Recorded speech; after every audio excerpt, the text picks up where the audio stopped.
problem of life is becoming deeper and broader every day as the world moves on.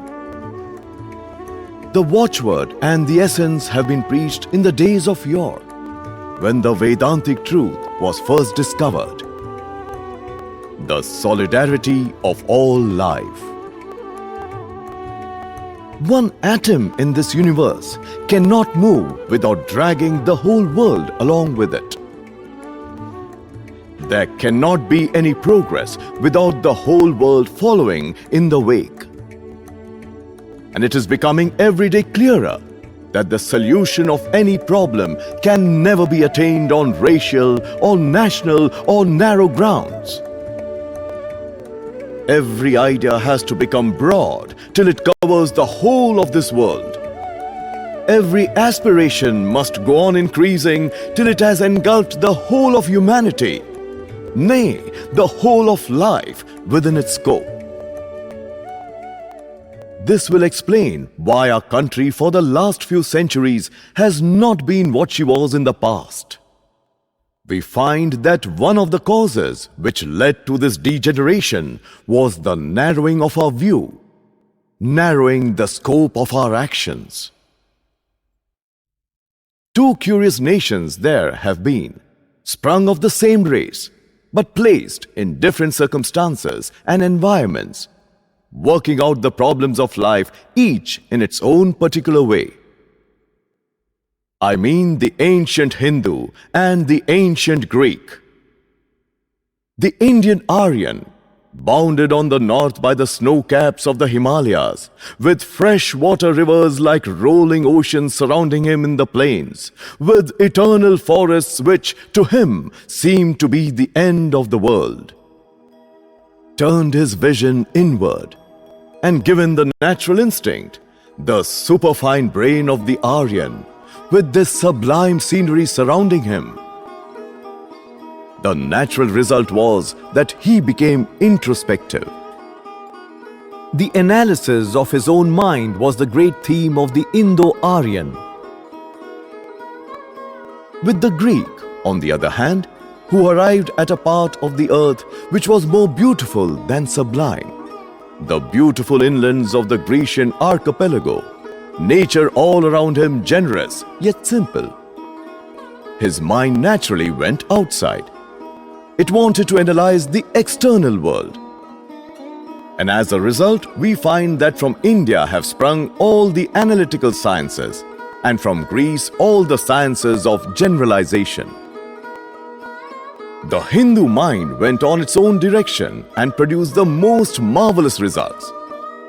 Even at the present day, the logical capacity of the Hindus and the tremendous power which the Indian brain still possesses is beyond compare. We all know that our boys pitched against the boys of any other country triumph always. At the same time, when the national vigor went, perhaps 1 or 2 centuries before the Mohammedan conquest of India, this national faculty became so much exaggerated that it degraded itself. And we find some of this degradation in everything in India. In art, in music, in sciences, in everything. In art, no more was there a broad conception, no more the symmetry of form and sublimity of conception, but the tremendous attempt at the ornate and florid style had arisen. The originality of the race seemed to have been lost. In music, no more were there the soul-stirring ideas of the ancient Sanskrit music. No more did each note stand, as it were, on its own feet and produce the marvelous harmony. But each note had lost its individuality. The whole of modern music is a jumble of notes, a confused mass of curves. That is a sign of degradation in music. So, if you analyze your idealistic conceptions, you will find the same attempt at ornate figures and loss of originality. And even in religion, your special field, there came the most horrible degradations. What can you expect of a race which for hundreds of years has been busy in discussing such momentous problems as whether we should drink a glass of water with the right hand or the left? What more degradation can there be than that the greatest minds of a country have been discussing about the kitchen for several hundreds of years, discussing whether I may touch you or you touch me, and what is the penance for this touching? The themes of the Vedanta, the sublimest and the most glorious conceptions of God and soul ever preached on earth, were half lost, buried in the forests, preserved by a few sannyasins, while the rest of the nation discussed the momentous questions of touching each other and dress and food. The Mohammedan conquest gave us many good things, no doubt. Even the lowest man in the world can teach something to the highest. At the same time, it could not bring vigor into the race.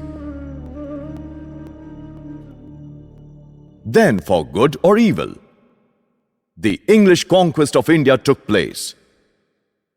Of course, every conquest is bad, for conquest is an evil. Foreign government is an evil, no doubt. But even through evil comes good sometimes, and the great good of the English conquest is this: England, nay, the whole of Europe, has to thank Greece for its civilization. It is Greece that speaks through everything in Europe. Every building, every piece of furniture has the impress of Greece upon it. European science and art are nothing but Grecian. Today, the ancient Greek is meeting the ancient Hindu on the soil of India. Thus slowly and silently the leaven has come. The broadening, the life-giving and the revivalist movement that we see all around us has been worked out by these forces together. A broader and more generous conception of life is before us. And although at first we have been deluded a little and wanted to narrow things down, we are finding out today that these generous impulses which are at work, these broader conceptions of life, are the logical interpretation of what is in our ancient books. They are the carrying out to the rigorously logical effect of the primary conceptions of our own ancestors. To become broad, to go out, to amalgamate, to universalize is the end of our aims. And all the time, we have been making ourselves smaller and dissociating ourselves, contrary to the plans laid down in our scriptures. Several dangers are in the way, and one is that of the extreme conception that we are the people in the world. With all my love for India, and with all my patriotism and veneration for the ancients, I cannot but think that we have to learn many things from other nations. We must be always ready to sit at the feet of all, for mark you, everyone can teach us great lessons. Says our great lawgiver Manu, receive some good knowledge even from the lowborn, and even from the man of lowest birth, learn by service the road to heaven. We therefore, as true children of Manu, must obey his commands and be ready to learn the lessons of this life or the life hereafter from anyone who can teach us. At the same time, we must not forget that we have also to teach a great lesson to the world. We cannot do without the world outside India. It was our foolishness that we thought we could, and we have paid the penalty by about 1,000 years of slavery. That we did not go out to compare things with other nations, did not mark the workings that have been all around us, has been the one great cause of this degradation of the Indian mind. We have paid the penalty. Let us do it no more. All such foolish ideas that Indians must not go out of India are childish. They must be knocked on the head. The more you go out and travel among the nations of the world, the better for you and for your country. If you had done that for hundreds of years past, you would not be here today at the feet of every nation that wants to rule India. The first manifest effect of life is expansion. You must expand if you want to live. The moment you have ceased to expand, death is upon you, danger is ahead. I went to America and Europe, to which you so kindly allude. I had to, because that is the first sign of the revival of national life. Expansion. This reviving national life, expanding inside, threw me off, and thousands will be thrown off in that way. Mark my words, it has got to come if this nation lives at all. This question, therefore, is the greatest of the signs of the revival of national life. And through this expansion, our quota of offering to the general mass of human knowledge, our contribution to the general upheaval of the world, is going out to the external world. Again, this is not a new thing. Those of you who think that the Hindus have been always confined within the four walls of their country through all ages are entirely mistaken. You have not studied the old books. You have not studied the history of the race aright if you think so. Each nation must give in order to live. When you give life, you will have life. When you receive, you must pay for it by giving to all others.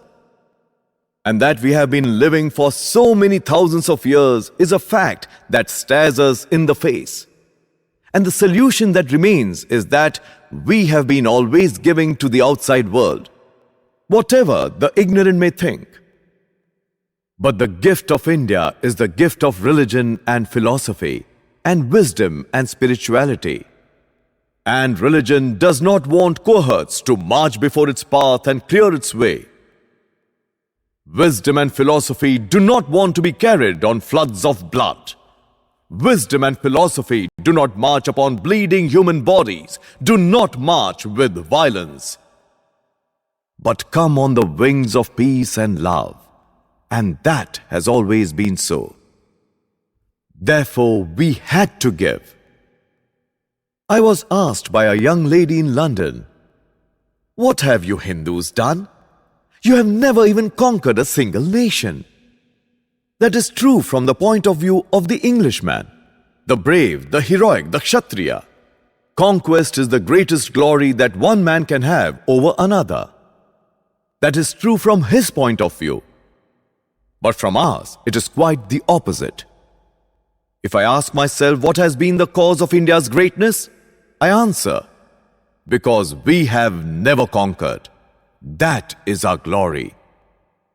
You are hearing every day, and sometimes, I am sorry to say, from men who ought to know better, denunciations of our religion, because it is not at all a conquering religion.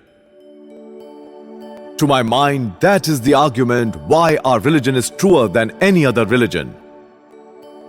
Because it never conquered, because it never shed blood, because its mouth always shed on all words of blessing, of peace, words of love and sympathy.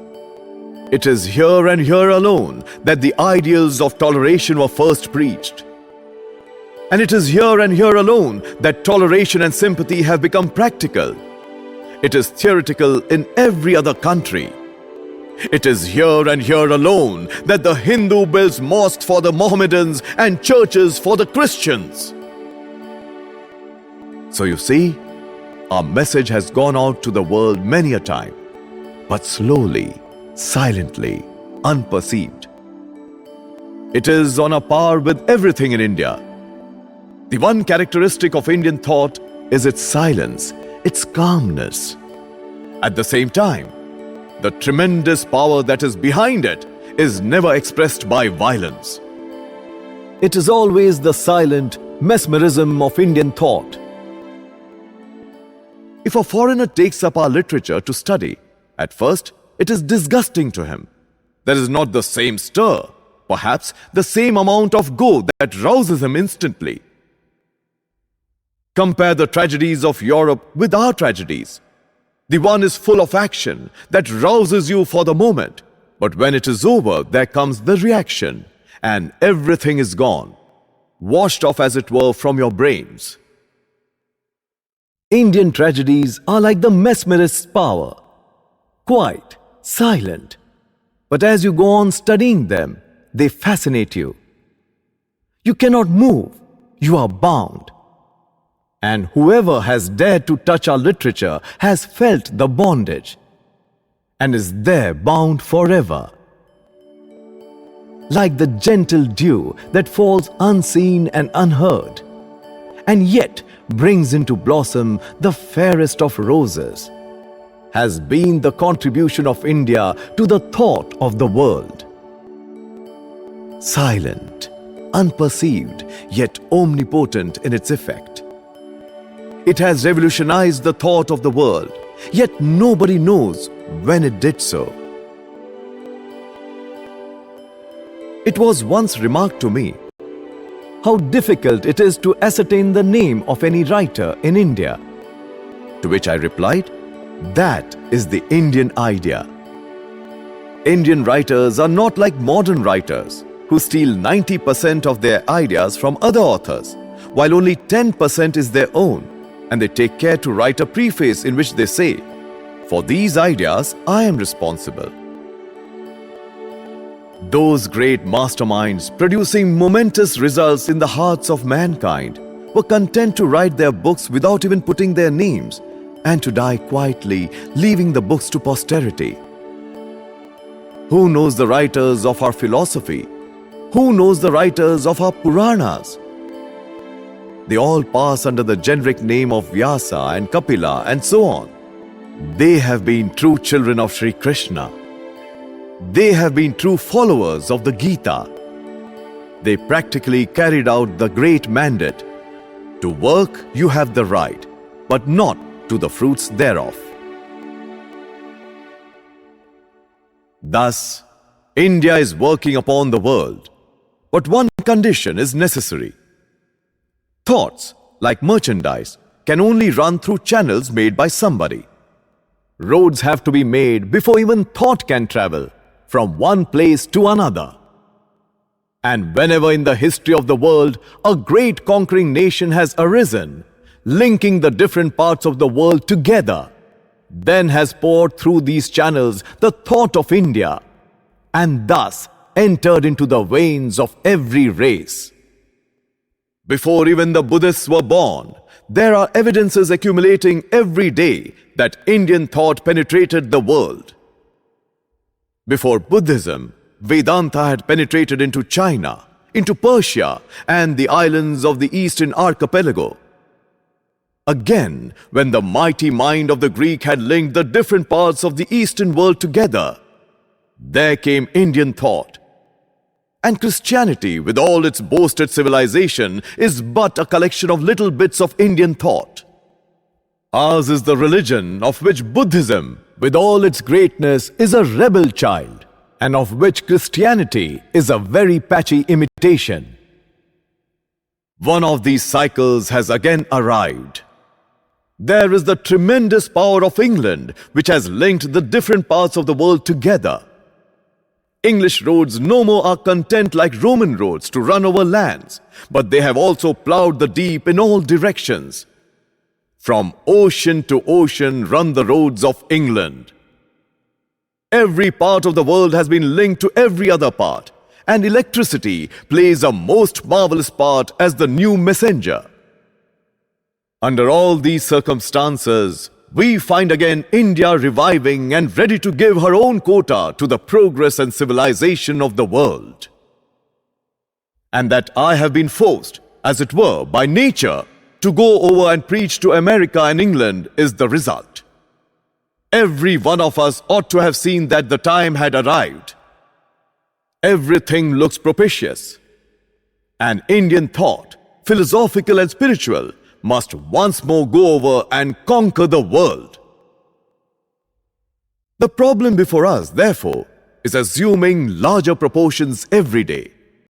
It is not only that we must revive our own country, That is a small matter.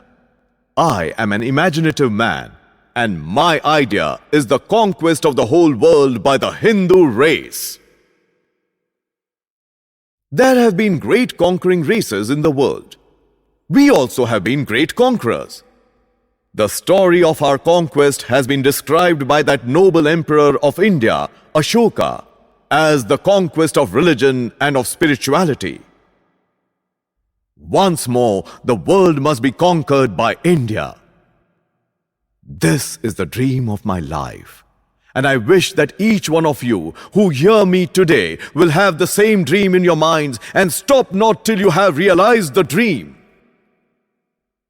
They will tell you every day that we had better look to our own homes first and then go to work outside. But I will tell you in plain language that you work best when you work for others. The best work that you ever did for yourselves was when you worked for others, trying to disseminate your ideas in foreign languages beyond the seas. And this very meeting is proof how the attempt to enlighten other countries with your thoughts is helping your own country. 1/4 of the effect that has been produced in this country by my going to England and America would not have been brought about had I confined my ideas only to India. This is the great ideal before us, and everyone must be ready for it. The conquest of the whole world by India. Nothing less than that, and we must all get ready for it. Strain every nerve for it. Let foreigners come and flood the land with their armies, never mind. Up, India, and conquer the world with your spirituality. As has been declared on this soil first, love must conquer hatred. Hatred cannot conquer itself. Materialism and all its miseries can never be conquered by materialism. Armies, when they attempt to conquer armies, only multiply and make brutes of humanity. Spirituality must conquer the West. Slowly they are finding out that what they want is spirituality to preserve them as nations. They are waiting for it. They are eager for it. Where is the supply to come from? Where are the men ready to go out to every country in the world with the messages of the great sages of India? Where are the men who are ready to sacrifice everything so that this message shall reach every corner of the world? Such heroic souls are wanted to help the spread of truth. Such heroic workers are wanted to go abroad and help to disseminate the great truths of the Vedanta. The world wants it.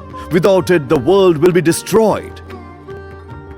The whole of the Western world is on a volcano which may burst tomorrow, go to pieces tomorrow.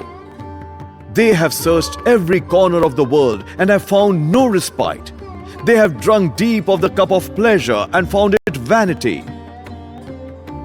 Now is the time to work so that India's spiritual ideas may penetrate deep into the West. Therefore, young men of Madras, I specially ask you to remember this. We must go out. We must conquer the world through our spirituality and philosophy.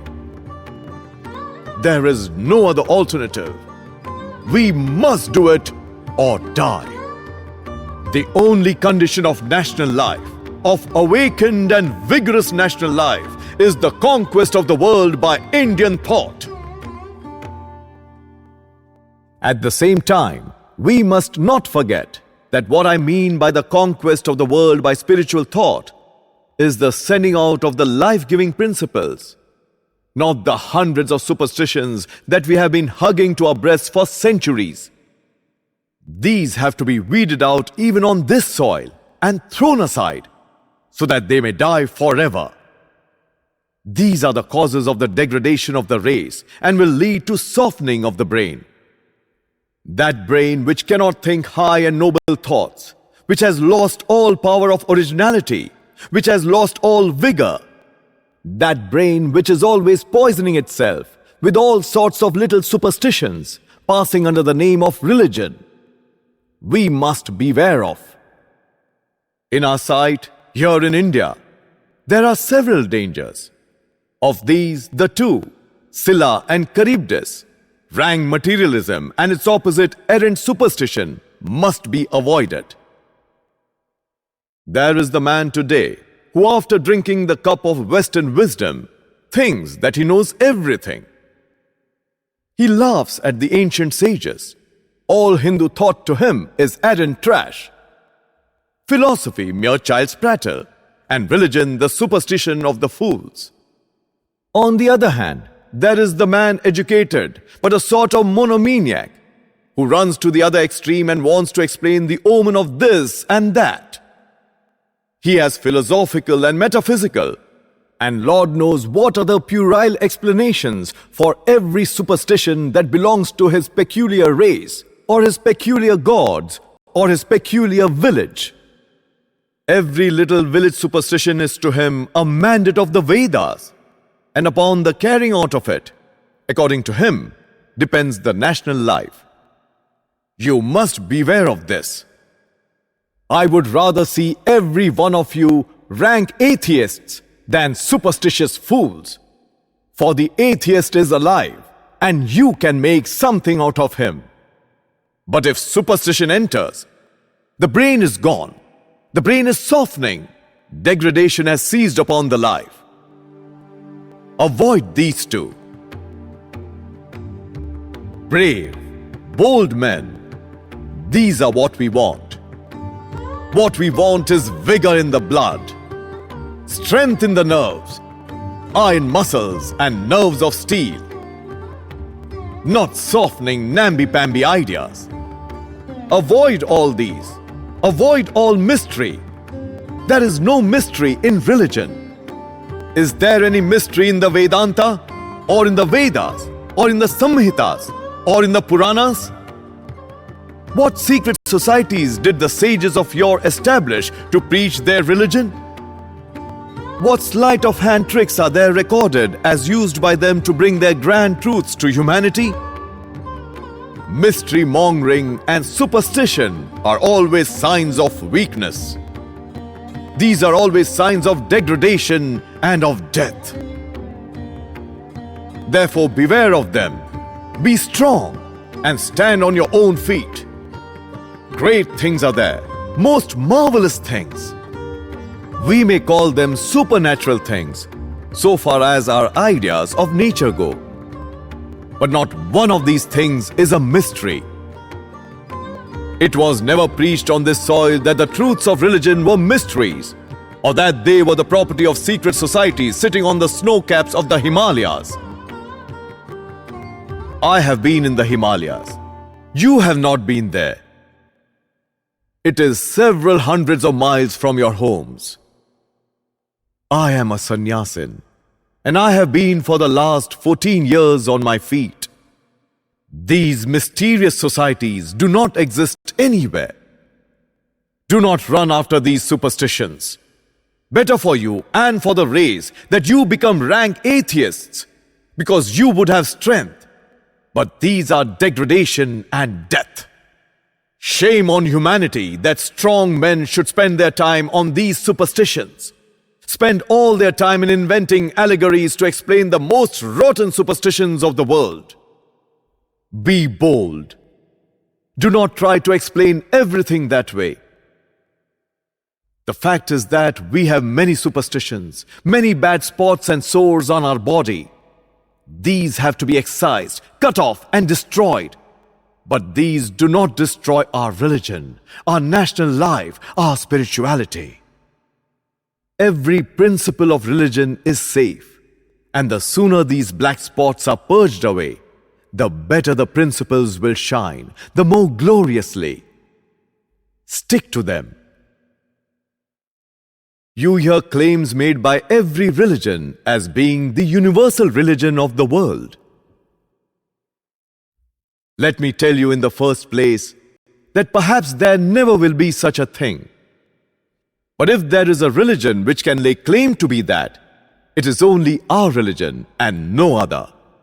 Because every other religion depends on some person or persons.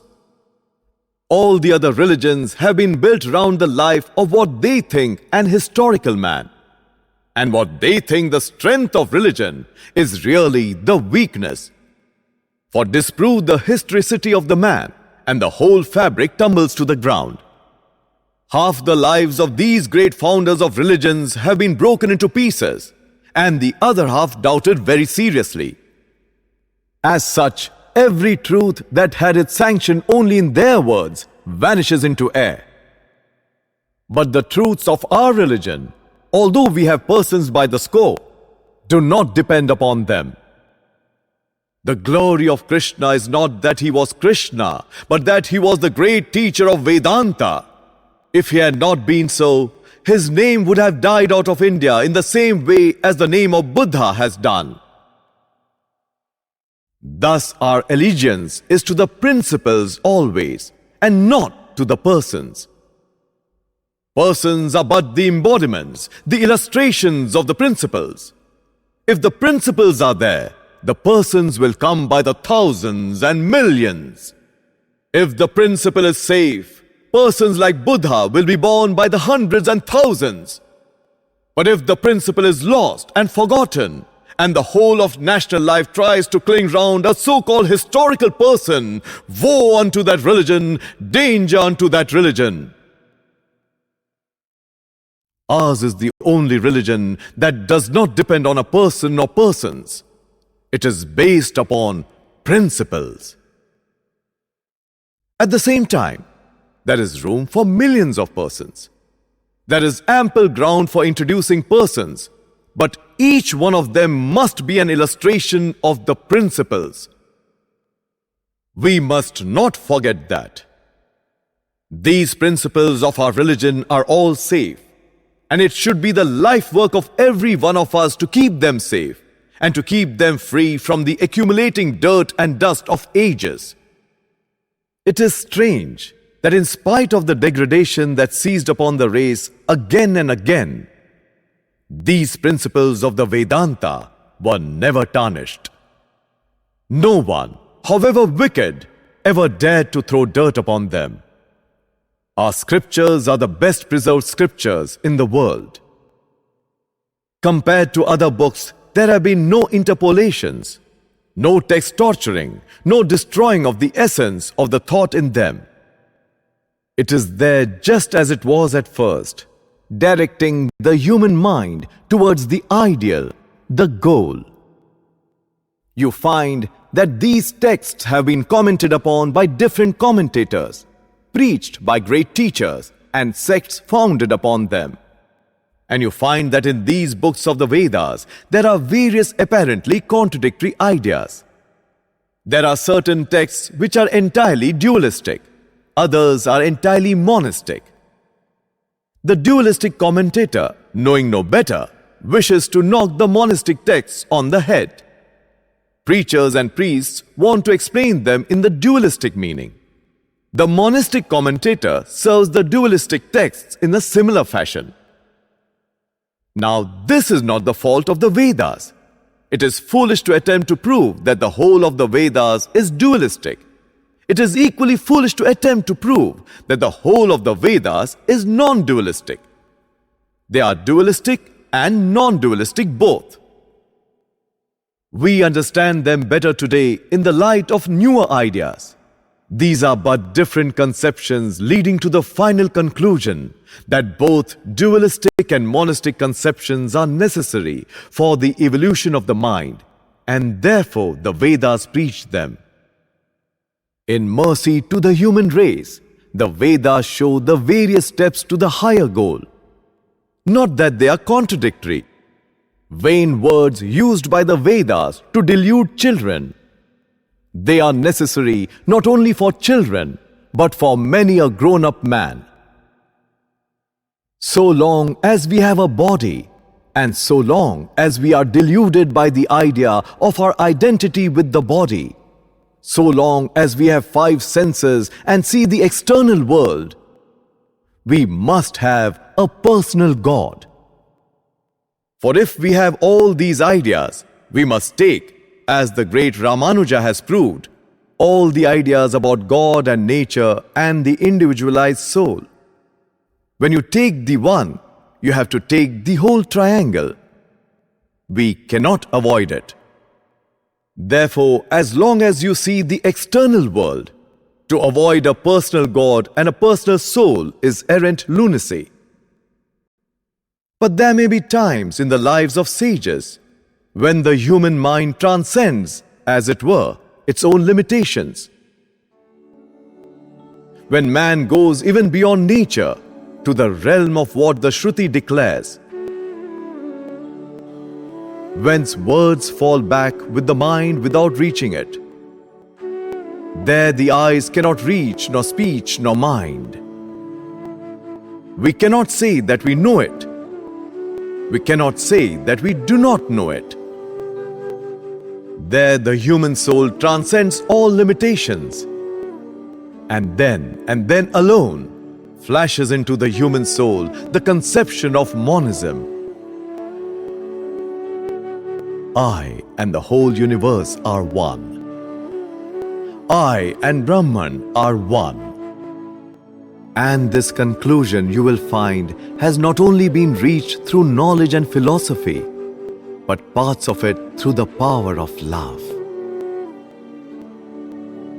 You read in the Bhagavata, when Krishna disappeared and the gopis bewailed his disappearance, that at last the thought of Krishna became so prominent in their minds that each one forgot her own body and thought she was Krishna and began to decorate herself and to play as he did. We understand, therefore, that this identity comes even through love. There was an ancient Persian Sufi poet, and one of his poems says, I came to the beloved and beheld the door was closed. I knocked at the door and from inside a voice came. Who is there? I replied, I am. The door did not open. A second time I came and knocked at the door and the same voice asked, Who is there? I am so and so. The door did not open. A third time I came and the same voice asked, Who is there? I am thyself, my love. And the door opened.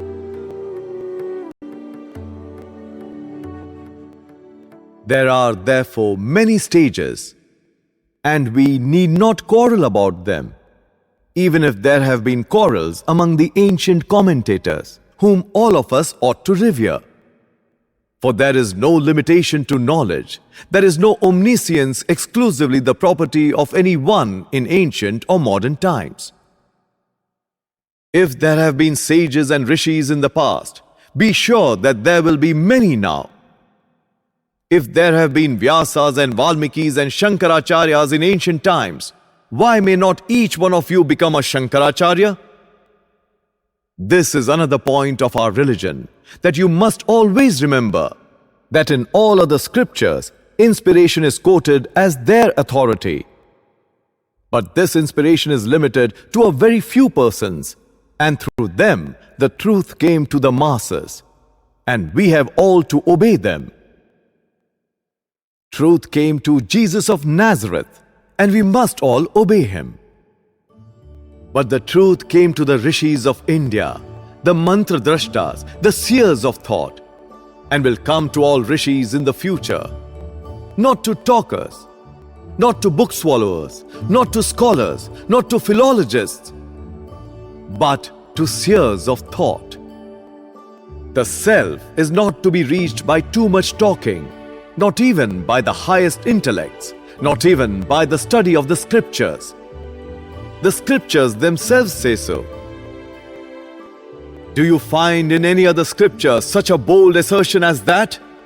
Not even by the study of the Vedas will you reach the Atman. You must open your heart. Religion is not going to church or putting marks on the forehead or dressing in a peculiar fashion.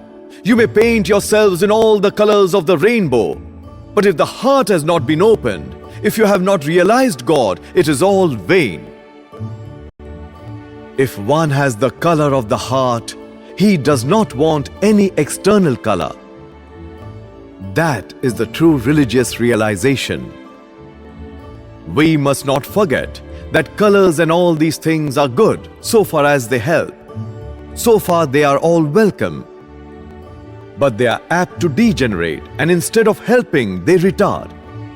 And a man identifies religion with externalities. Going to the temple becomes tantamount to spiritual life. Giving something to a priest becomes tantamount to religious life. These are dangerous and pernicious and should be at once checked.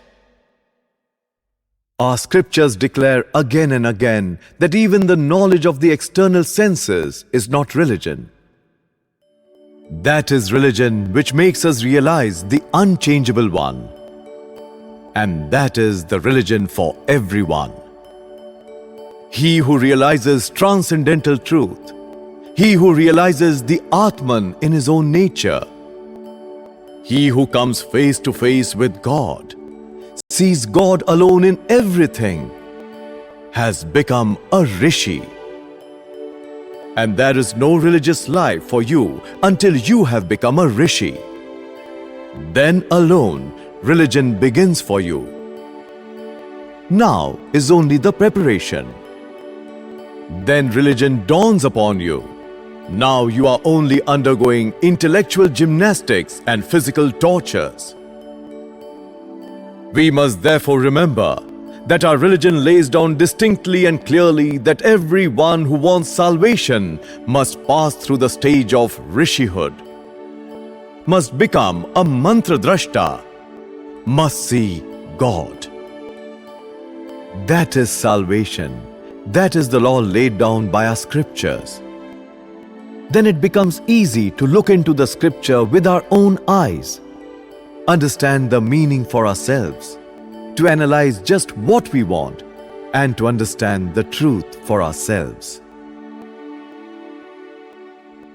This is what has to be done.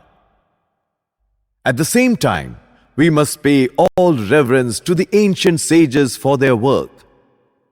They were great, these ancients, but we want to be greater. They did great work in the past, but we must do greater work than they. They had hundreds of rishis in ancient India. We will have millions. We are going to have. And the sooner every one of you believes in this, the better for India and the better for the world. Whatever you believe, that you will be. If you believe yourselves to be sages, sages you will be tomorrow. There is nothing to obstruct you. For if there is one common doctrine that runs through all our apparently fighting and contradictory sects, it is that all glory, power and purity are within the soul already. Only according to Ramanuja, the soul contracts and expands at times. And according to Shankara, it comes under a delusion. Never mind these differences. All admit the truth that the power is there. Potential or manifest, it is there. And the sooner you believe that, the better for you. All power is within you. You can do anything and everything. Believe in that. Do not believe that you are weak. Do not believe that you are half-crazy lunatics, as most of us do nowadays. You can do anything and everything without even the guidance of anyone. All power is there. Stand up and express the divinity within you.